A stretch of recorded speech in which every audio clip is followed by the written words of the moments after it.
A unique 4-grain recipe. Smooth up front with a little Kentucky kiss on the back. This is a bourbon for all of life's moments and celebrations. Available across the United States. We give back to those who wore the uniform and serve our communities. The Lost Art Project, Veteran Voices with Andrew Cox. Preserving history, one veteran story at a time. Marine Corps League and Till Valhalla Project Ambassador. Thanks for tuning in to the podcast that's given a voice to our veterans. The Lost Art Project, Veteran Voices with Andrew Cox. Hello, my friends. How are we doing? I'm doing pretty good. Man, welcome to the podcast. I'm excited about today. Why? We got a full house today, man. We got a lot of the crew here today. So this is our fireside chat with the crew. But before we get into the episode, are you enjoying the podcast? And make sure you go to the website. That's thelostart.podbean.com. Go check us out, see what we're all about. There's a couple of ways you can help support us here on the podcast. You can always go in there. You can click on the one-time donation. Heck, you can become a patron with a monthly donation. You can purchase some merchandise, or you can advertise right here on the podcast. A big shout out to the Till Valhalla Project out there doing amazing things. Go check them out. Go see what they're doing. I encourage everybody to do it. If there's any way you can help them, please do so. And you can find them at tillvalhallaproject.com.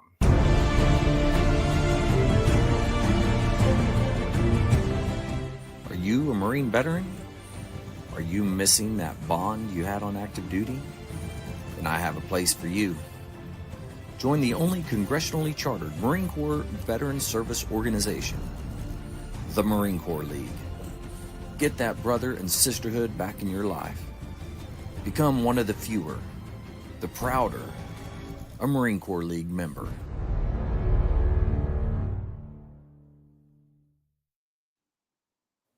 Here we are, Full House, man. I just used to love that show, Full House. I don't know if you guys ever watched that, but I used to watch it growing up a little bit. Anyways, before we go around and see how everybody's doing, I want to give a big shout out to Fagan, selected for Master Gunnery Sergeant. Going to be pinning on. So congrats to you, my friend. That's awesome. Proud of you. You're doing good things. Keep up the good work.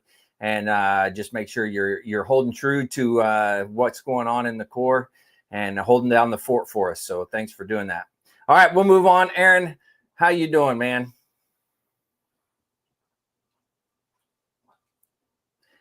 Good. Staying busy. Things are starting to slow down.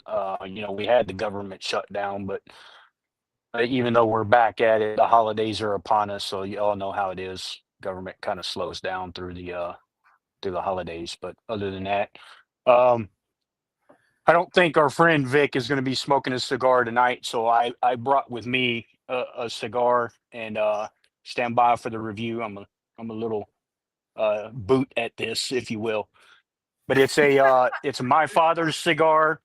It's called My Father Le Bijou, 1922. This is a torpedo version of it, and it is a blend that has been created with the well-known brand My Father.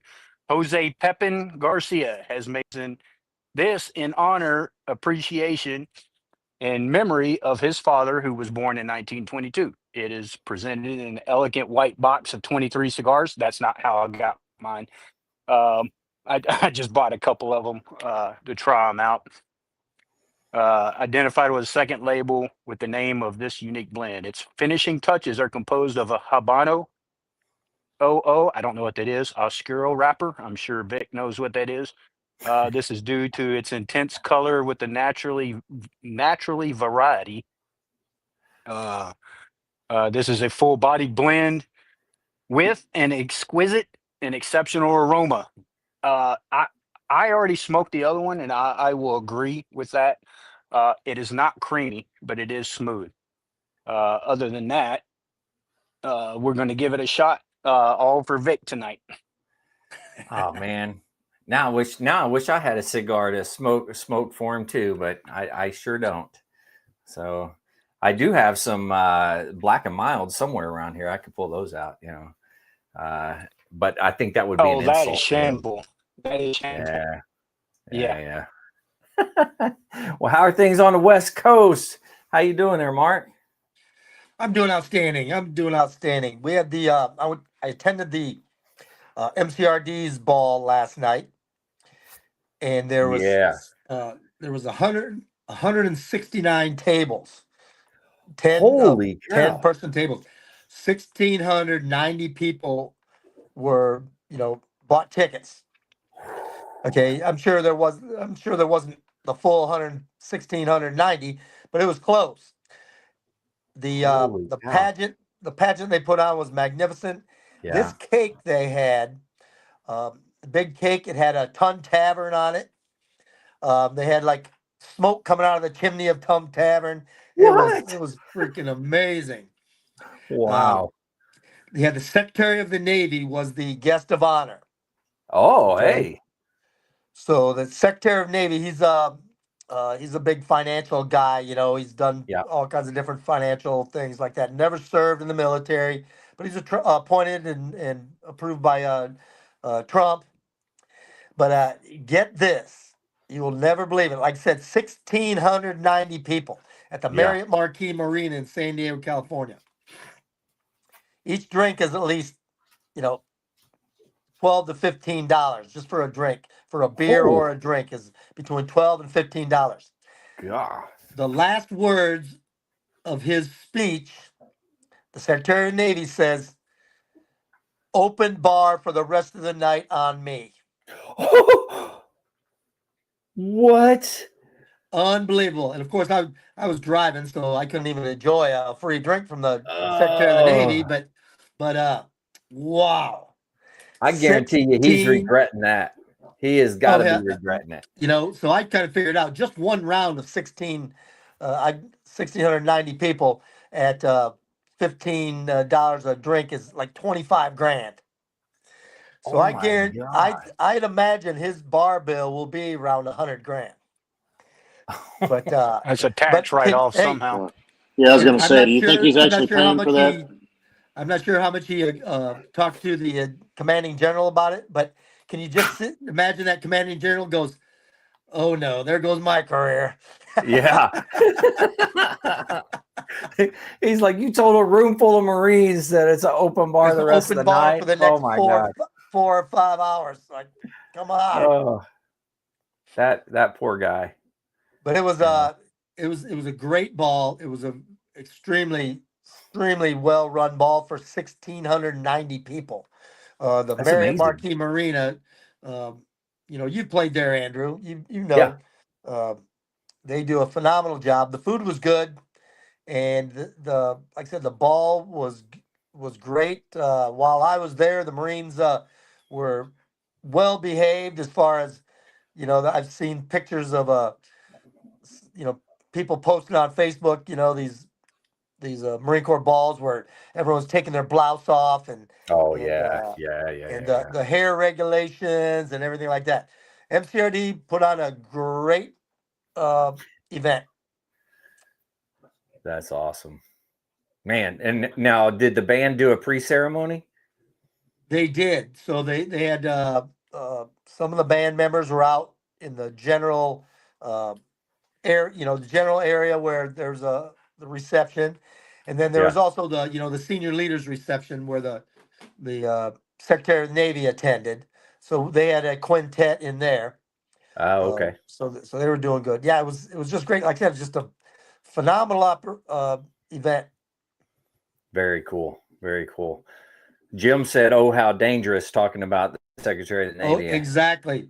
Yeah. Like I said, Yeah. I could just imagine. I'm not sure how much the Secretary of Navy talked to the general about it beforehand, but wow. I hope it wasn't a spur of the moment. Oh, hey. Yeah. By the way, I'm opening up the bar for all your Marines for the rest of the night. Oh man. I hope everyone made it home safely. I'm sure they did, but Yeah, I'm sure they did. yeah. Well, I guess we can move over. We'll move down to the non-smoker tonight. Vic, how you doing? I've been better. Let's see. Been sick since a week ago Friday. Can't seem to kick it.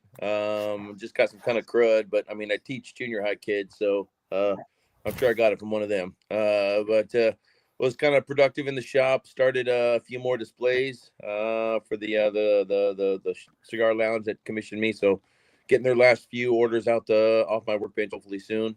And then we got family coming in this week for Thanksgiving, and then as soon as we come back from Thanksgiving, we got about 2 weeks till our Christmas concert. So, and then the holiday season. So it's a final push into the holidays. Ooh, man! Oh, You're on the most final importantly, push. yeah. Most importantly, we're coming up on Christmas cookie season.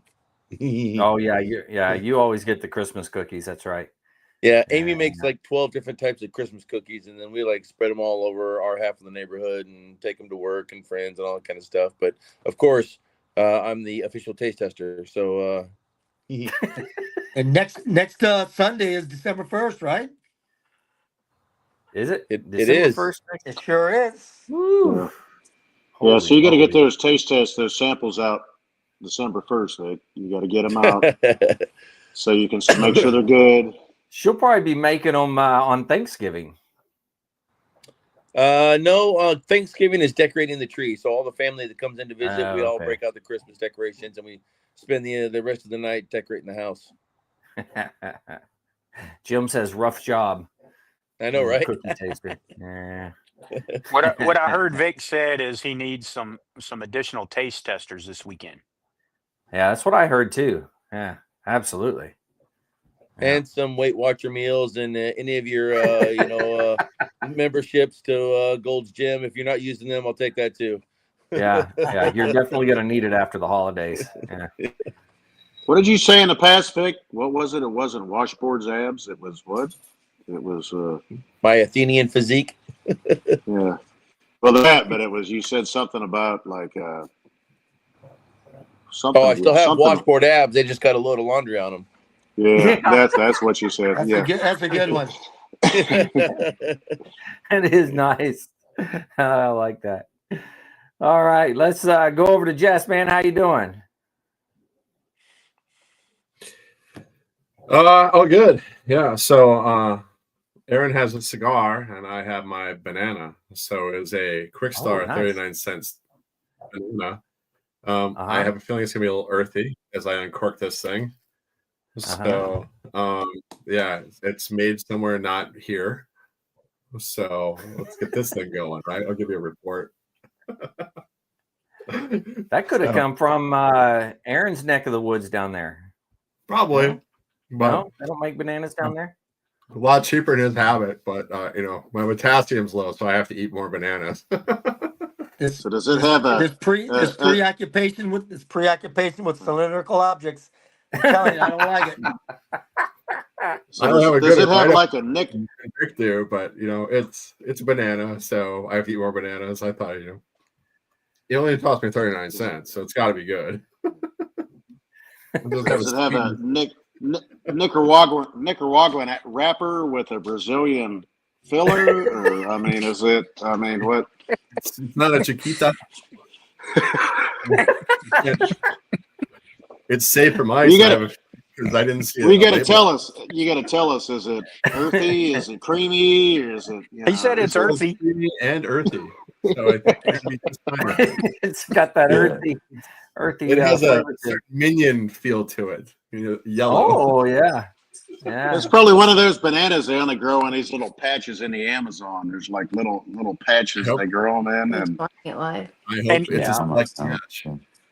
And he eats it upside down so he can feel the vein. That's you're right. Oh my God. No, we're bracing up for a winter storm event, I guess. So that's coming. I guess that's real. Yeah. Firing up the snowblower just to make sure it's good and just in time for Thanksgiving. So how Yeah, it works up here. you said you've already had snow on the ground up there, didn't you?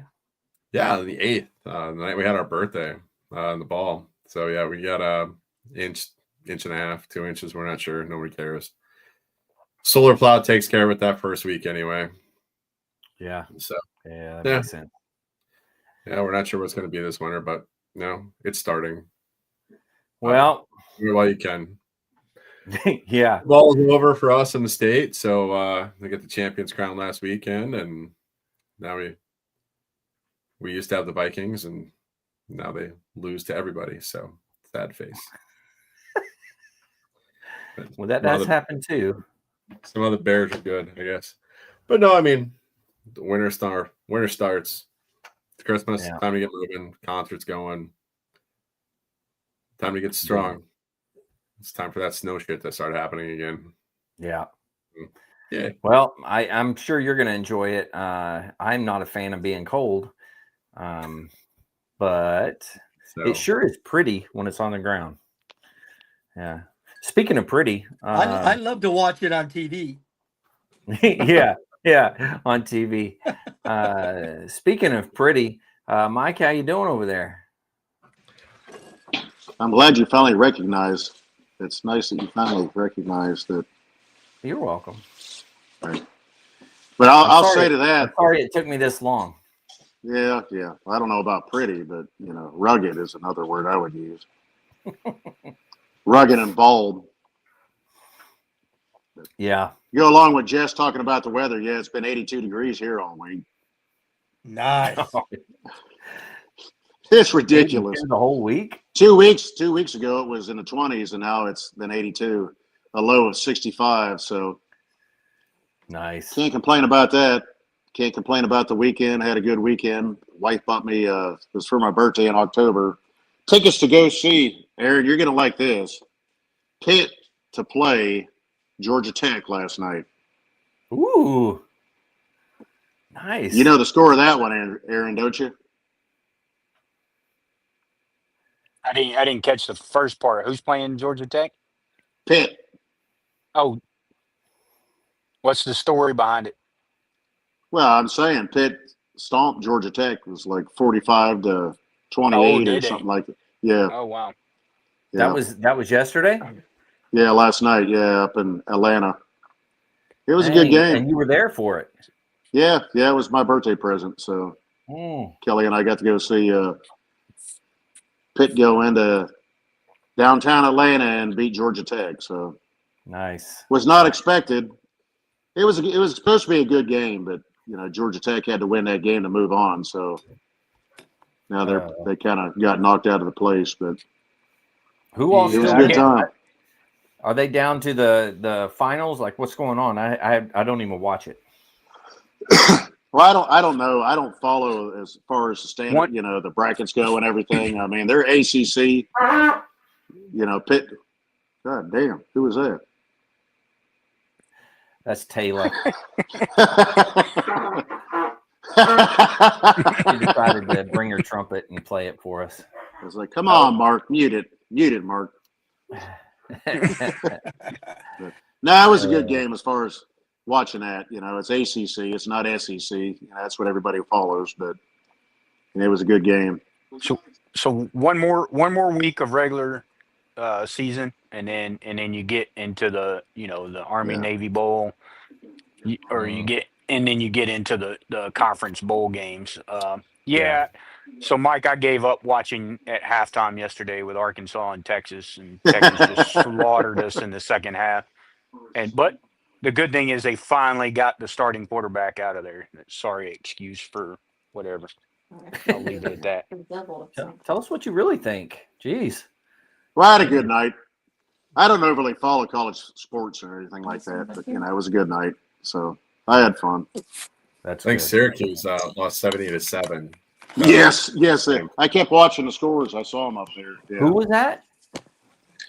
Notre Dame beat Syracuse 70-7. So I think Upstate is crying right now, but I don't care. Nice. Okay. All right. I'm digging it. Yeah, Georgia Tech had to win to move on to the to go into the playoffs. Go in a bowl game or whatever. Yeah, well, it was the playoffs, but now they got a 2% chance. So Jim left us. Where'd Jim go? yeah. Jim, come back. But other than that, it's been a good week. It was a good weekend. Had a good time. Good, good. Hey, Jim, you tried to run off on us. What are you doing over there? I hit the wrong button. Oh, yeah. I understand. I do that every now and again, too. Welcome to my marriage.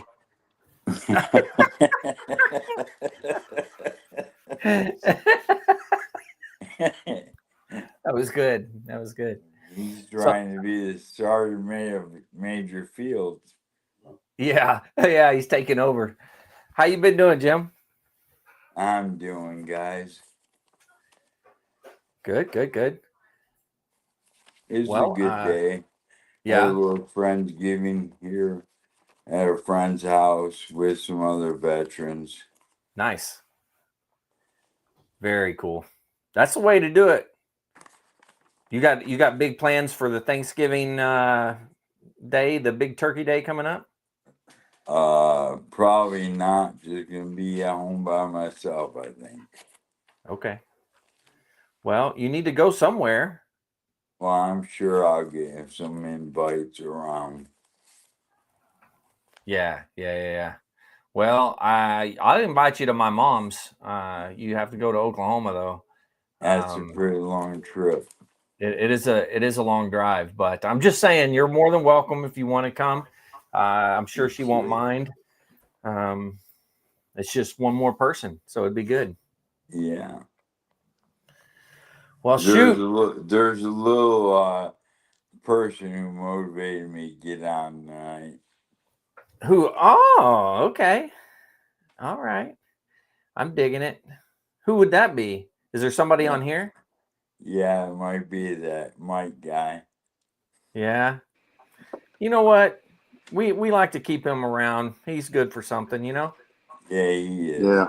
I don't know if I am or not. Just ask my wife; she'll tell you yay or nay. Just depends on what day of the week it is. Yeah. If she hears me, she's going to come out here and let you know. But yeah, it does depend on that. I agree. What day of the week? Yeah. yeah, the biggest thing for me, it depends on how much whiskey I've had. So after last week, I found that you had too much. I need to learn to adjust myself to be better. Yeah. So yeah, we all have to do that at some point in time, right? You know, that's part. Yeah. Speaking of that, like, you know, as veterans, we just had the birthday, and of course, you know, I don't know about you guys, but I do enjoy a bourbon. Sometimes I enjoy it a lot.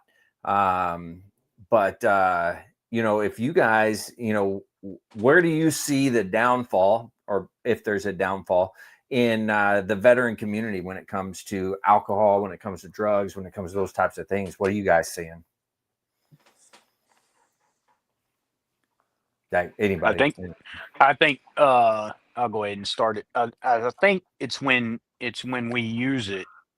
I say we, the royal we, right? Yeah. We use it as a treatment. Yes. If that makes sense.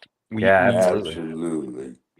And I'll be honest with you, I haven't ran into this issue, but I know others have, in the VA and, you know, medical prescribing prescription drugs. It's the same thing. It's, you know, you get prescribed something, you get on that, you use it to treat whatever you're dealing with, and, you know, it gets abused. And that's where I see the downfall at. Yeah, that's a good point. Yeah, self-medicate with the alcohol and things of that nature. It's easy to do. People can spiral out pretty quick when it comes to that type of stuff. I mean, it just takes, you know, one time to get pulled over in the, you know, if you've been drinking and driving, one time pulled over, and man, can that turn your world upside down, you know? Yes, it can. Yeah. And plus financially costs you a lot of money too. Yeah. We have a good friend that's a nurse practitioner at a VA hospital, and she said that probably a good portion of her day is trying to basically ferret out the veterans that are there for legitimate problems, instead of veterans that are just showing up and wanting some type. They've learned in the system what words they need to say to get prescribed the medication that they're addicted to. So it's like it's a constant battle for her for how to ferret out some of these people that are just showing up to try to get their next fix, or the ones that actually truly need medication, for a legitimate reason. That is exactly why I refuse all narcotics. Yeah, so it's definitely an issue out there for veterans. Absolutely. I'll add that, obviously our veterans need something. We've all had that, that one, maybe two, three, maybe even more that needs something, right? Mm-hmm. We all know that substances is not the answer. Uh, so, I'd throw it out there right now.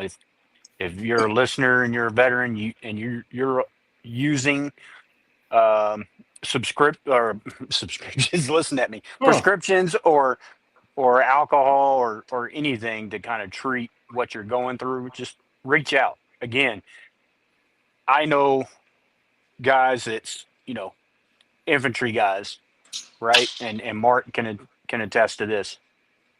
They don't want to talk to people that haven't been there in their same shoes and dealt with the same things they've dealt with. But there are people out there that have. So I would say reach out to those that have. yeah. All right. And that's kind of hard. It's, even in the VA system, you find, or at least I have, most of the therapists and things like that you talk to haven't been veterans, or a lot of them haven't been. So I can understand how that's difficult to open up and talk to and get legitimate help, especially if you don't trust somebody. Yeah. It is, and it's also up to the the veteran to identify those issues within him or her, um, and then you have to decide. It's kind of like they always say about the alcoholism or drug use. You have to admit you got a problem.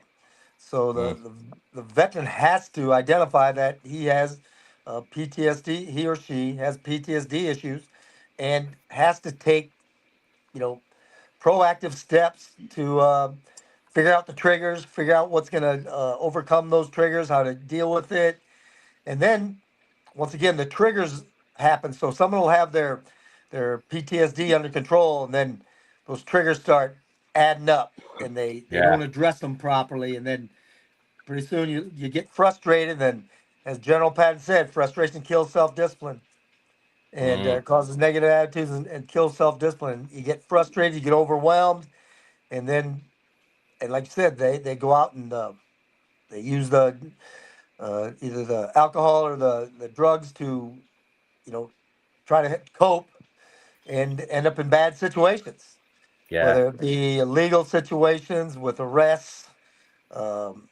family issues. You know, it's just you have to, like I said, you have to be on the watch. You got to always be on watch with yourself to that you've got that PTSD pronation, and those issues can pop up even though you've dealt with them for years. Your frustration can cause them to pop back up, and if you're not actively, monitoring your triggers, it can happen to all of us. Yeah, absolutely. Yeah, but a lot of those triggers can occur while you're in, right, Mark? Oh, without a Yeah. doubt, they And that, incur when you're out, after you're out too. yeah. Well, my big thing is a lot of the triggers start occurring while you're in. Mark. For God, what's it been? 2 years now, Mark, AJ, Vic, Aaron. Hmm. We've been doing this. You've allowed me to be a part of this. You know. You know. You guys seem to be a part of senior leadership that was receptive to a Marine coming to you and saying, "Hey, there's something going on with me." Yeah. there's something going on, but there's a lot of leadership that are not willing to do that. They're not willing, there's this stigma. And I know it's going to be this thing. It's like, well, that's what you say. And, it is what it is. But, there's a lot of that maybe it's not that way anymore. It was, at least when I was in. You didn't dare go say something to somebody. No, not back then. You didn't, Mike. Yeah. And that's the big thing is, over the years. well, yeah, they've gotten better, but there's still got to be, no offense, there's still units out there that, yeah, you're right. don't you dare come to, here and show a weakness or show anything. And I'm, and that's the big thing is that the senior leadership and the command's got to be receptive to that. True. I'm not talking of going out there and whining. When I say whining, I don't mean it to sound the way it sounds, but whining about everything. Well, the guy who yelled at me, or Master Sergeant Davis, he's a dick, or something like that. Well, I mean, that's like, true, but yeah, but I mean, it's like the leadership has got to be receptive to that also, but it is also important for the individual person. Marine. I think, to your point, Mike, I not to interrupt, but I think to your point, you're absolutely right. There's still those folks out there, and I think a lot of them are probably individuals that haven't had to deal with certain things themselves, or they just kind of swept their stuff under the rug. And whether they experience it now or later, at some point in their life, they will experience it. I know a few that, they kind of seem like that. They kind of seem like they had the stigma while they were on active duty. Since they've retired, they've kind of experienced their own events and triggers, if you will, that have kind of made them step back and think, and they kind of woke up and realized that, yeah, maybe I shouldn't be that way. But all that to be said, I think there is a more of a awareness. Awareness would be the word that people go through things in life and they react differently. It's not all the same, right?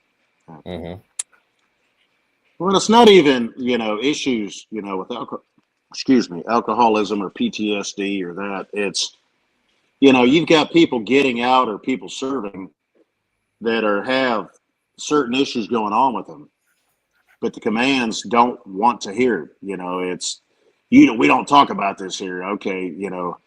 Your knees are bad, your back's bad, you can't do this, you can't do that, you can't do your job, but you continue to do it the best you can.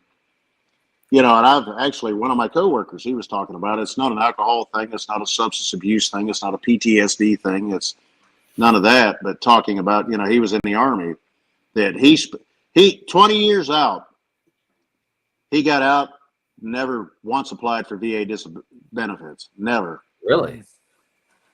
And it was, I was like, what are you talking about? Why didn't you? He goes, that just wasn't a thing. He denied it, back, I don't know what they called it back then. It was still a final physical, at least when I was in. I don't know what they call it in the Army, but he denied it. And he said he was encouraged to deny a final physical when he just signed the paperwork. Whoa. But, and he was an infantry guy in the Army. Yeah. Holy cow. And I was like, well, who the hell told you that? What he wants to tell you. Well, yeah, he and I have talked a lot, but, it wasn't until, 20 years out and other buddies of his is like, what are you doing? Why don't you apply for this? At least, get in the VA system, do this, do that. And now he's an advocate for the VA. He's like, well, you got to do this and you got to do that. And I won't, I don't know who, good. I don't know if that was you, Vic, or Aaron, or who said it. I don't remember now, but he's like, well, you got to learn how to play the system. I think that was you, Vic, right? You got to learn how to play the system, and that's true. Tell them this is wrong, and if you don't, if you don't take the drugs they give you, then just tell them you took them and you didn't take them, but you'll get this, you'll get that. And I was like, okay, well, why didn't you apply back then? 20 years ago. It's 20 years you could have had these benefits. And he's like, because he said I was just under the mindset that I didn't deserve them, and that's how my command was. And I was like, who told you that? And he goes, well, my first sergeant told me that. And I was like, there's a lot of things that have changed in the last 20 years, because the VA system in 2003, 2004 is not the same VA system that exists now. Totally not. think that most of the folks on this remember what it was in like 2003, 2004, 2005. You walked in, you said you got a problem. They're like, why are you malingering? Go away. Where's it documented? Like, well, I didn't go to medical because if you went to medical, you're a malinger. Yeah. Well, that's exactly what, I don't mean to cut you off, Jess, but that's exactly what he's talking about. That's the way it was 20 years ago. So, but if you want to start talking about like PTSD and all these other issues, how many broken kids do we recruit in the military, especially the Marine Corps? So it goes beyond the time in uniform. It goes back to, did we have the healthiest childhoods growing up? Watching mom tune up dad was a normal story in the barracks, especially in the infantry. Mm-hmm. There's a story I read on, I think it was the Atlantic or one of the newspapers, about how there's a lot of Rangers that are coming from foster care because that's the first real family they've ever had. Yeah. So we're recruiting in broken areas, broken kids, putting them in extraneous, very stressful situations, and then now they're old enough to actually drink, and drugs weren't the mindset of drugs has changed dramatically in the last 10 years too. So true. I remember in the 90s, weed was like the devil's lettuce, and then all of a sudden now it's getting legalized in certain states.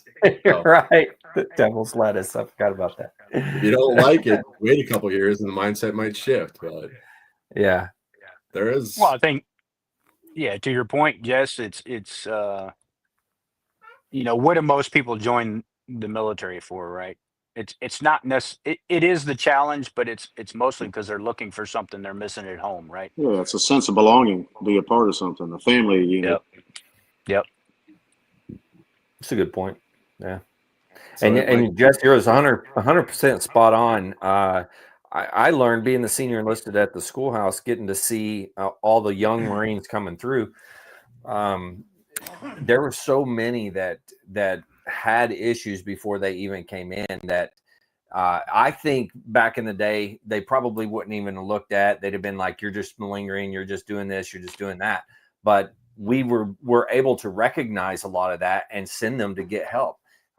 And most of the time it helped, which is pretty awesome. But you're right. I won't say everyone. A good portion of the Marine Corps, I think, comes from a not so good background. Well, we talked about this in my veteran story, but I tried to sleep off an appendicitis because I just, if I go to the doc, then I'm going to get, called a bitch. So I'm like, I just need sleep. I'm going to try and sleep this one off. Well, if I wasn't married, I'd probably be dead because she drugged me in the emergency room. I was like, no, there's something wrong with you. Like, I just need a nap. I'm good. Yeah. I'm like, no, my appendix burst. So Krista Hackler's out there. She just gave us a thumbs up. I don't know why she's not on here. But yeah, I mean, you guys were drill instructors. How many times did you guys have to actually teach a kid how to shave? Because there wasn't a father figure in the house. There wasn't the military was. That was their first chance of being an adult. They didn't have those mentors. So. Yeah, that's true. Yeah. Carlos said he had a great background, just hated school, so military it was. Yeah, that's a good point. But so drugs. Who's on them? We're all on them at this point. That's it's just, are they prescribed or not? No, we are not all on them. The last time you had a Mark is 100% ibuprofen is my best friend. He says no to the devil's lettuce. Drugs are bad, real bad. I just can't find his 500 milligram Motrin. Where the hell they at? I can't find them. That must just be a military thing. 500. I used to get 800. Vitamin M. Little orange pills. They were handing out like candy at the end of a road march or a hump. Yeah, Mike, you had the weak ones. Jim's spot on. He said the 800 ones. 800. Apparently I did. That's how it used to be, 800s. And I took them 3 times. I'd hate to see the size of that pill. 3 times a day. Holy shit. 800 milligrams 3 times a day. Yeah. Yes, for 27 years. Jesus. Holy moly. Now they got me on 1,000 milligrams and naproxen a day. Holy cow. Man, I was worried about my liver. I Yeah, told no you I kidding. won't take narcotics. Man. Whew. That's rough, man. Well, that's one way. Yeah. Well, I got to say, for taking that much, man, you're doing really good for yourself. You know? Yeah, they test those every 3 months. Yeah. Hey, the Wow. best prescription out there. Drink What's water that? and change your socks. That's right. That's right, man. Stay That's motivated. just part of it. Stay motivated. You got to stay motivated. You got to change your socks. And of course, you got to drink water, right? I mean, that's a given, I think. So that's why I don't say that one. But the change your socks thing, that's important, you know. Nowadays, it's like you got to put socks on. I don't typically put socks on anymore. So No, not if you live in Florida. There's no socks allowed. yeah. It ain't Key West. Calm down. Hey, I will say that now in Southern California, flip-flops, was Southern California? No, I know Hawaii, you could wear the flipper floppers, right? But at Southern California, Mark, remind me, was that off limits out that way? It used to be, but now it's I think must be regulation now because I see them all over. Yeah. It'll when be all written. people together, they were not allowed. Yeah. Now on the East Coast at Camp Lejeune, I know for a fact that it is authorized, Marine Corps base authorized flipper floppers. So I mean, it might be Marine Corps wide now. Yeah, it possibly could be. It'll be they do have some decent looking flipper floppers. They don't look like the shower shoes, right? Some of them cost $60. Yeah, they're not cheap. No. Keep going. Yeah, higher than 50, I would say. I'd probably closer to 80 on some of them. And there's a difference between, flip flops and shower shoes. Yeah. But you still see some trying to walk around in the shower shoes saying these are flip flops. Yeah, they go flip and they go flop. But well, it'll be written into the 1020.34. Yeah. My memory fades me. I think they're on X-ray now. I'm just kidding. I don't know what they're on now. How many times have they updated that? I think it. Let's see, golf. Last maybe I saw no was hotel. Was it hotel? Yeah, I don't know what it is nowadays. By the time they get it signed, it's got to get re-signed. It's got to get restarted. Yeah. I don't know. Got to have decent looking feet for flipper floppers. You come out of the field, you've been wet for a week, and honestly, the only time you got a chance to dry your feet off is actually when you got a chance to come home because let them air out. Yeah. God, there was. Yeah. Dogs are tired, boss. Yeah. I'm tired, boss. Yeah, I felt like I just executed my feet in the green mile after a couple times. Like, oh man! Remember those infantry combat boots in the '90s? Those big Gore-Tex hunks of shit that were like a great. ICBs. Yep. ICBs. Yeah. Those things were heavy as all get out. Yeah, they're great. I still have them. They're still amazing. They were heavy. They were heavy. Blowing snow up here, and it's 10 below zero. Oh yeah, I'm sure they'd be really good up there. We had to wear them in the field in 29 bombs, and I'm like, these are not good. Please don't make us wear these in the field. And we wore them out there. It was like July, August, double cap. Oh my god! Wearing those black Gore-Tex lined boots in the field. I'm like, you guys are literally killing us. Please stop doing this. And we came back and we all had trench foot because that's just, I hate to say it. That's pretty bad. We issued these boots. You got to wear them. I'm like, please stop it. They're great. I still wear them when I'm blowing snow and shoveling snow up here. Yeah. They're like brand new. They last forever. That was like 30 years ago. But You know, back in the day, they used to take their shoes to get resold, and they would have shoes forever. I know Mark knows all about this, but you know, resoling the boots, that used to be the thing to do. Heck yes. But those places because the are, leather was already broke in. yeah, It was. Yeah, if you had your favorite pair of boots. Then you could even put some Vibram soles on them. yeah. Krista says she still does that. She still takes them in to a cobbler, I guess. Yeah, at 8th and I across the street, they had the cobbler shop, and most Yeah. Marines that checked in there from SOI would go get their boots resold. Now, did you guys up at 8th and I put the little clicks or whatever they are on your shoes? We had so the Army, if you ever get a chance to look at it, the Army has these, I don't know, maybe 1/4 inch, 1/8 inch freaking like metal plates on the inside of their heels. So when they click their heels together, we didn't click our heels together, but we had the metal cleats on the bottom of the heels. So when you walked, you could hear it. Yep. Yeah. So weird. Slide and Cheaters. glide. Slide Cheaters. and glide. Well, there was no drive, right? There was no drive the hill, right? Yeah. There's no drive. Oh, It yeah, was all that's true. slide and glide. Yeah, well, that was the you guys use the Army drill, if I'm not mistaken, because you put your feet together and stuff like that. That's based off the Army drill, isn't it? Well, the ceremonial drill, yeah. Old school ceremonial drill, yeah. Yeah. And you didn't go to parade rest; you did ceremonial at ease. Oh yeah. Getting you guys back from 8th and I into the fleet and then going on your first patrol was like the most hilarious thing I've ever done. Watching some guy come out of 8th and I, and then we hand him a map and a compass, and like, we're going on night patrol in 29 Palms for the next 2.5 hours. And it was learning how to walk again. You guys.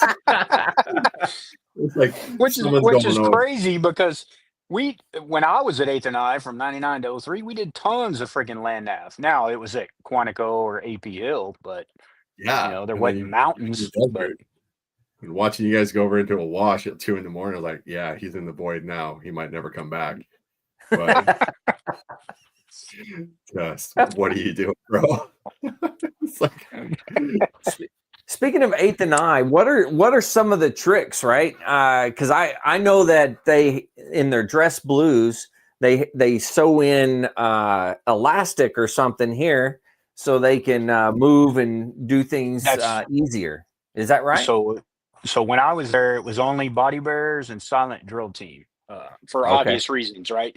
Body bearers would have to raise the casket up over their head, and then silent drill team would have to, toss the rifles in the air and all that stuff. Now, I don't know what it is now, but that was kind of the modification of the uniforms. We also had hooks in the back. So instead of running your belt through the loops, you had hooks that were sewn into the back that held your belt up for your bayonet. Oh, yeah. That's right, because you had the bayonet. Yeah. Yeah. And I think I remember when Satonica. Go ahead. I'm sorry. Andrew, I think when Satonica was there, he was telling us that he had all that stuff sewn into his stuff too. I think for the Commandant zone. So maybe that makes sense. Yeah. So the whole cottage industry for you guys. So you had the shoes. You had the shoes, right? Which you used the old school edge dressing back then, right? Yeah. The glass bottle and all that stuff. Yeah. Yep. I think we've talked about that more than once on here. But you used that. What were some of the other tricks of the trade that you guys had up there? Well, for camis, it was heavy starch, right? Which that was pretty much everywhere. Spit shine boots when we before they transitioned the uniforms, it was some people would use I can't remember the name of that stuff now, but it was leather luster. Oh Some people yeah, would leather use luster. leather luster, but that would actually destroy your boots. Yeah. I just used it's called Lincoln Wax. Hmm. It's like a blue and yellow can. That seemed to put a better shine on boots. That was like a Um, gloss, right? yeah. Yeah. Um, I tried several tricks when I got there, to include like your creases on your camis to sew fishing line Oh yeah. into your creases. Did That that stuff work? it never worked for me. Yeah. I just use heavy starch and impress the crap out of them all the time. Yeah. I mean, I always. it was literally so you press your camis at night, hang them up, Uh, put them on the next day. As soon as they come off, the next day you're pressing them. As soon as they come off. yeah. Now, Aaron's first duty station, you were at 8th and I, right? Yep. Yep. Yeah. Now, Mark, he was not at 8th and I, correct? What No, did I you? never was. So, what were the tricks of the trade for you guys when it came to uniforms? Well, then my first tour on the drill field, 86 to 88, we had the Creighton shirts, of course, Yeah. and the cleaning and they were OP gears. So you had the Mhm. Creightons and your trousers, and you had a OP sticker in there, organizational property sticker. So those were Right. cleaned. Those were cleaned for free. Oh, So nice. you always went and bought a couple of more uh, shirts and trousers, and you finagled that OP sticker into those too. So you were. And this one we wore Charlie's every day, 7 days a Yeah. week, Yeah. except up at Camp Pendleton and on service week. But so you just you every day you change your shirt, or even twice a day sometimes. I remember So changing my shirt like 3 times on pickup. Well, yeah, pick up because you're sweating like crazy, running around like Oh my God, that maniacs. was horrible.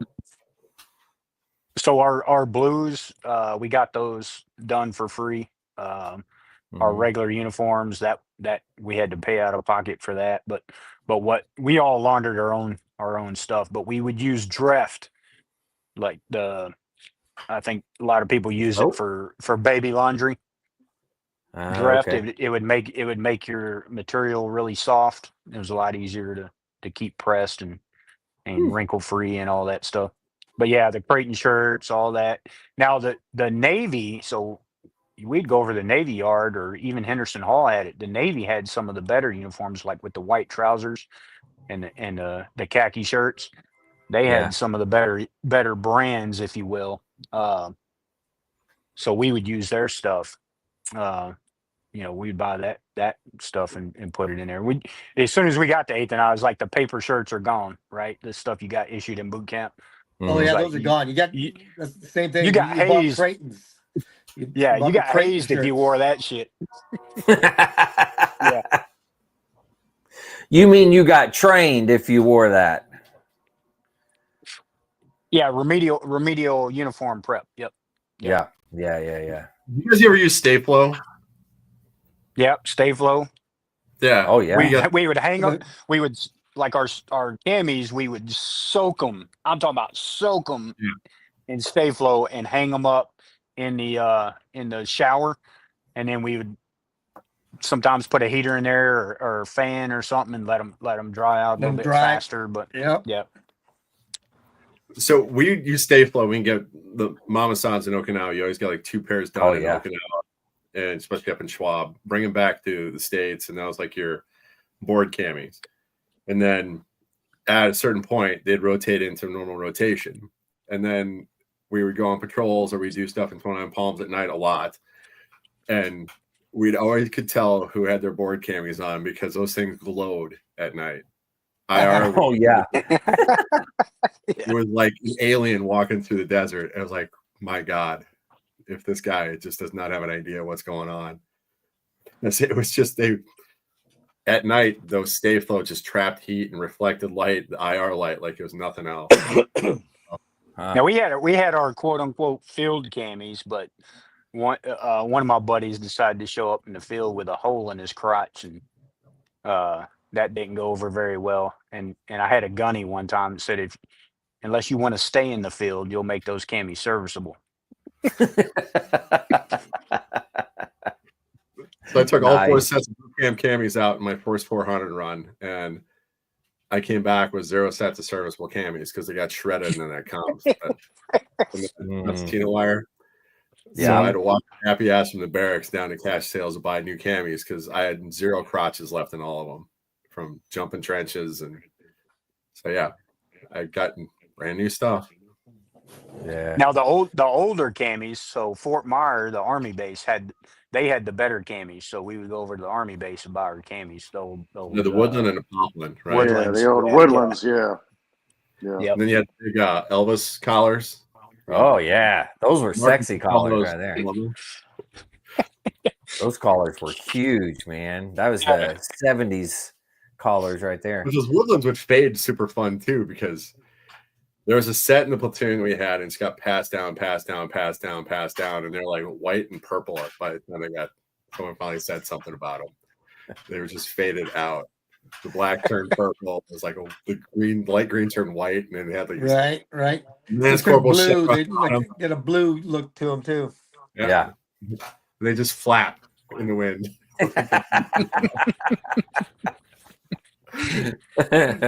Elvis collars. When I showed up to my basic school from MCT, I walk in and here's your roommate, blah blah blah. I walk in and my roommate has a Tupperware bowl full of the concentrated Stay Flow, and he's got no water added, just the concentrated Stay Flow. He's got his camis on inside out, and he's painting with a paintbrush, painting his camis with this concentrated Stay Flow.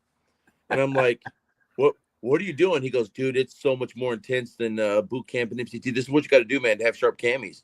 I'm like, are you serious? He goes, yeah, man, you can use mine until you get your own. And I'm like, okay. So I spent that night painting my camis with Stay Flow. And then, get up in the morning and they're standing up in the corner by themselves, and and you spray a little water on them, and you lick it and you crunch them out, and then you're crunching while you're walking, along, And as soon as I walk into morning muster, the guide comes up to me and he goes, "Oh man, I'm not going to say his name." He goes, "You're so and so's roommate." I'm like, "Yeah." He goes, "Do not ever paint your camis ever again." And I'm like, "Oh."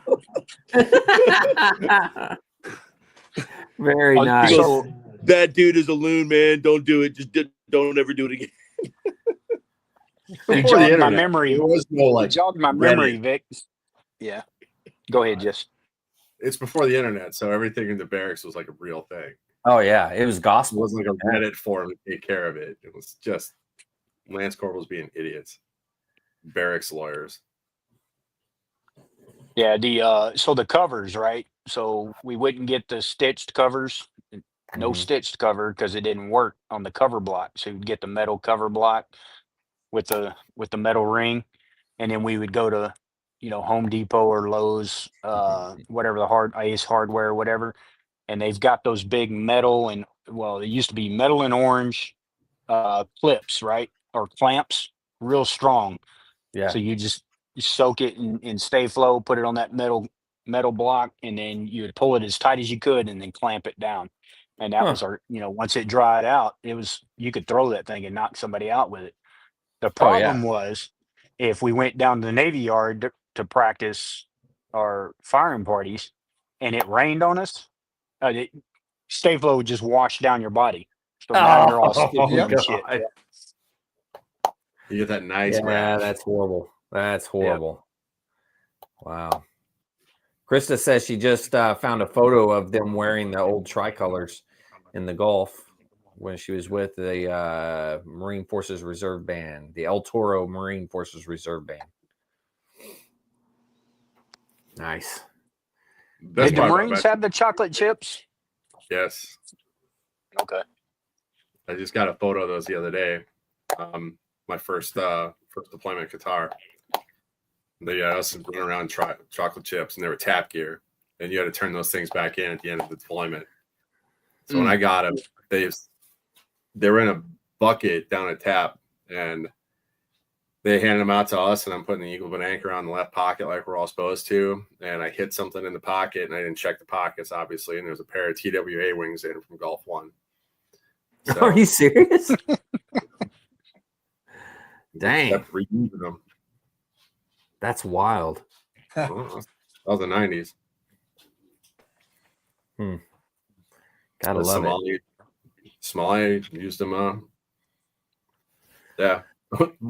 Every once in a while you run into like tricolor versus chocolate chip, and they had tricolors before our Westback, and I got a pair of trousers and I had two right pockets, so it flared out the opposite way on the left side, so it kind of looked weird.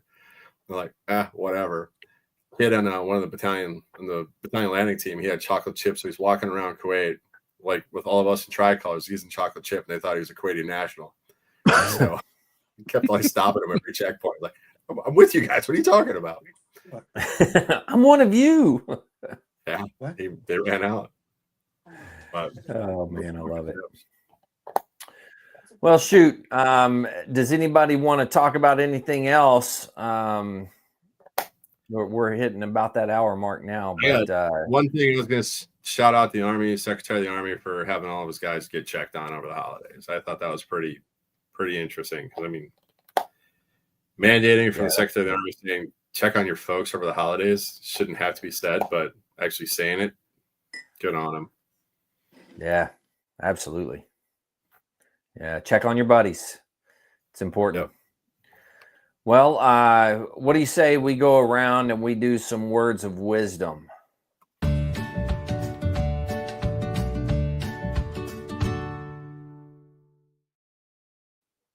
All right, words of wisdom. Here we go. Aaron has to give us a review on the cigar as well, because we always forget that. But since it's somebody new doing the cigar, I seem to have remembered it. So I don't know, but we'll go on. Vic, he's in the bathroom right now. We'll say that. But Vic, what are your words of wisdom for today? So, a lot of people say that you are your habits, right? And then I heard this probably on Friday or Thursday, and it really resonated with me, and I'm not sure why. But your habits are light as a feather until. Wait a minute, how did it go? Your habits are too light to be felt until they're too heavy to be broken. That's what it was. Your habits are too light to be felt until they're too heavy to be broken. That's good. That was really good. Wow. Who said that? I don't remember where I heard it. I think I saw it's like on an Instagram meme or something. But I mean, both good and bad. I mean, there's a lot to unpack in that statement. Oh yeah, for sure. Yeah, but yeah. So nice. Wanted to share. All right. Well, Jess, what do you got for us?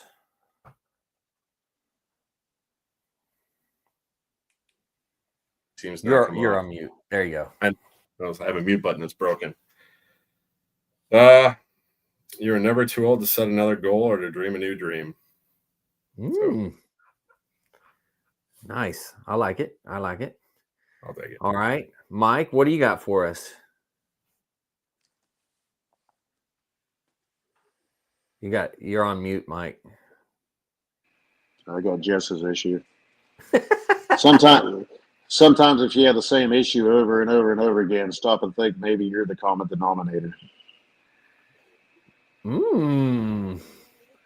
Okay, I like it. I like that.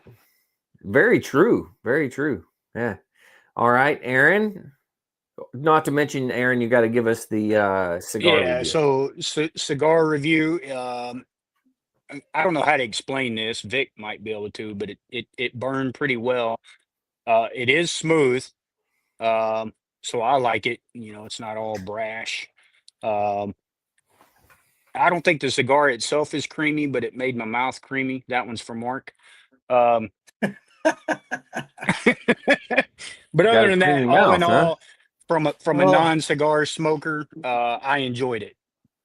Okay. Nice. And Nice. then for words of wisdom, give me a second here. I had to pull one up. I wasn't ready. Oh, it's All all right. You can't depend on your judgment when your imagination is out of focus.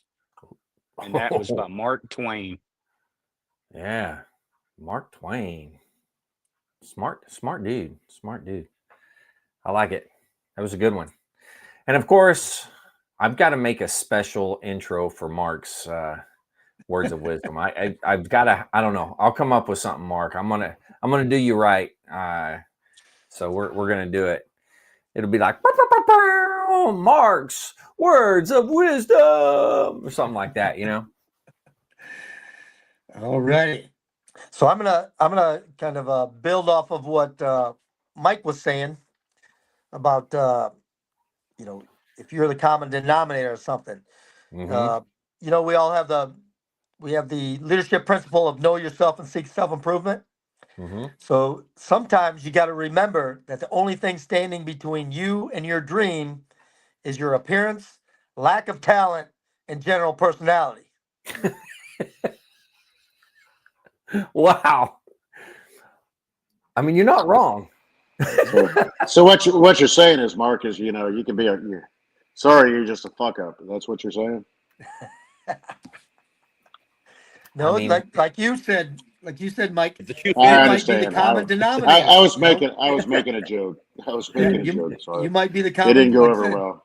nice. Hey, Yeah. but let's be honest. Some people are just fuck ups, right? It is true. Yeah, And but- sometimes everybody at some point in time is a fuck up in something, right? So, Oh, we all make mistakes. We all fuck Yeah. up, but some people just do it because it Continually comes do it. natural. continually, yeah, and it comes natural, yeah.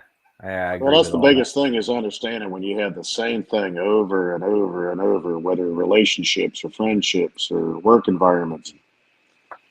Sometimes you have to stop and go, "Holy shit, is it me?" And that was what I was getting at. It's It's like, true. is it Yeah. me? Yeah. Huh. And none of us want to admit that. Honestly, I mean, I don't. But Yeah, true. I mean, who does at want some to? point in time, at least I'll say I've been there. I don't know about the rest of you guys because I know all of you are like picture perfect Marines. So I mean, it's just So what's it called when you continue to do the same thing over and over and get the same result? Insanity. Insanity. yeah, but it's finally understanding that I'm insane. That's the big thing. It's finally, you know what I'm saying? It's finally actually being able to realize that and look yourself in the mirror and say, "Holy shit!" That's the hardest part, though. Well, and it's being Knowing's able half to the battle. admit, yeah, to admit to yourself and be honest with yourself, and that's what it comes down to. Well, some people just don't want to change, right? You well, are and that's a correct. leadership. You are correct, sir. That's a leadership thing too. Is take care of people, do this, do that. But if you're not willing to take a look at yourself, you can sit and preach and all day long and whatever you want to say, but you don't stop and take a look in the mirror and say, "Holy shit!" Yeah. But sometimes you need that one person just to point out how stupid you're doing things, Absolutely. Just Yep. that one person to say, "Hey, you're screwing this up," and you're not going to want to admit it to them. You're not going to be like, "Oh no, yeah, you're right. I'm screwing all this up." You're going to be like, "No, man, I'm good. I'm good." But when you go home and you look yourself in the mirror, you're the only person you can't lie to. So when you look at yourself, man, it's hard. That's a tough conversation to have. Yeah, you need somebody like Vic to make fun of you. Be like, "Oh shit." That is true. Okay. That is true. To hurt your feelings. We all do what we're good at.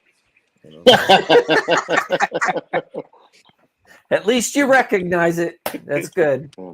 Knowing's half the battle. Yes. Yep. G.I. Joe, the great American hero. And all of us that starched our camis know that we're wrong. So there we go. The other half of that equation is extreme violence, by the way. Nobody ever talks about the other half. Yeah. Oh, yeah. Yeah. That's a good point. Yeah. Very nice. Yeah, that was Mark's expertise there. I mean, extreme violence. For a while, it was. Sure was. Yeah. Well, the Marine Corps made us change our viewpoint on camis and boots, right? Exactly. They did. They did. When they Timber said camis no came more in. starch, I was so excited. And then like the very next day we got our new camis. The very next day we come in. I think I was the only one that didn't put starch on it. I'm like, what? Why did y'all get everyone put starch on their camis? They just told us not to do that. Oh, I don't want to especially look in at the that. band, especially in the band field. You had to show up every day with the old Woodlands with that plate in the knee. That baby had to you ironed that bitch out so much that you end up getting holes in it. You know what I'm talking about, right? Right. That extra layer. Yeah, it folded over. You had to sit there and iron it out and do this and do that. And man, we got the new camis every night. I just threw them in the dryer. Yeah, so convenient. So convenient. You Nasty. could almost pick them up out of the bottom of your wall locker and shake them, and that'd be good to go. Whoa! Now we're going too far. You still No, got to hang I've them done that bitches once up. or twice. I ain't gonna lie to you. I have done that. What did Aaron just say? Nasty? Yep. Just throw them in the dryer? Yep. No, picking them up out of the bottom of the wall locker and just shaking them out. He said it was nasty. Oh, yeah. No. I'm with Mark on this one. Yep. Nope. Oh, you guys man. made Chesty turn over in his grave. At all? Were you guys in Camp Pendleton when the new ones rolled out? Mm-hmm. Yes. And the line like wrapped around the block because everybody learned all about them, right? And we were in between like West Packs. So we took a day, all rolled down there. The line was like 2.5 blocks long. We're like, not today. All deployed without the new ones. And then Commandant was General Jones at the time. Was like, why don't you guys have the new cam? He's like, well, there's a 2-block line and we got shit to do. We're like, wow, see what we can do about that. So we're waiting on those new cameras the entire deployment. They just never showed up. Like, no. They did nothing about it. That's what they did. Yeah. Well, I think I told y'all General Jones stood out on the center walk and talked to the entire barracks and said, I just pulled these out of the dryer, and you could have heard a pin drop. We were like, oh. And the very next week, everybody was buying them a pair. Yep. Oh, that's funny. General Jones was my battalion commander in 3-9. He re-enlisted me. No kidding. He's a tall dude. Tall. Yeah. Yeah. His son was too. That was we didn't know his son was on our MEU until his platoon took 2 casualties in Flock Island. That was the weirdest conversation I've ever heard. Yeah, he was with 3-1, Lima 3-1. Yep. I was sitting on that LFOC when he had to make that call. Wow. Yeah. That was we didn't know that Lieutenant Jones was the son of General Jones. Why is the commandant showing up as we're pulling out of port? Well, he had seen his son off. That was a weird day for us. Yeah. I could see that. General Jones said his nutsack on my drum. Yeah, that's one of my favorite stories you tell. That is one of my favorites. Yeah. It was Lieutenant Jones just resting on your drum. All righty. You said Lieutenant Jones resting on your drum.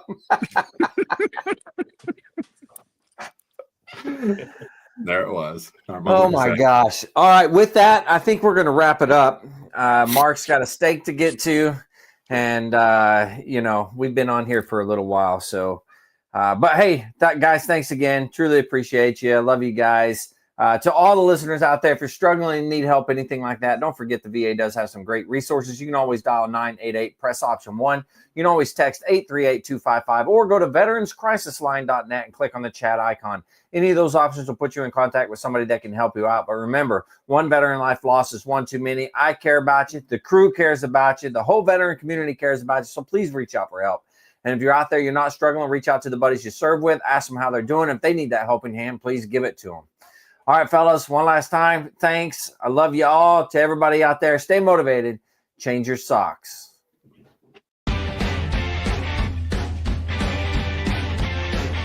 No more 22. Honor the journey and finish the fight.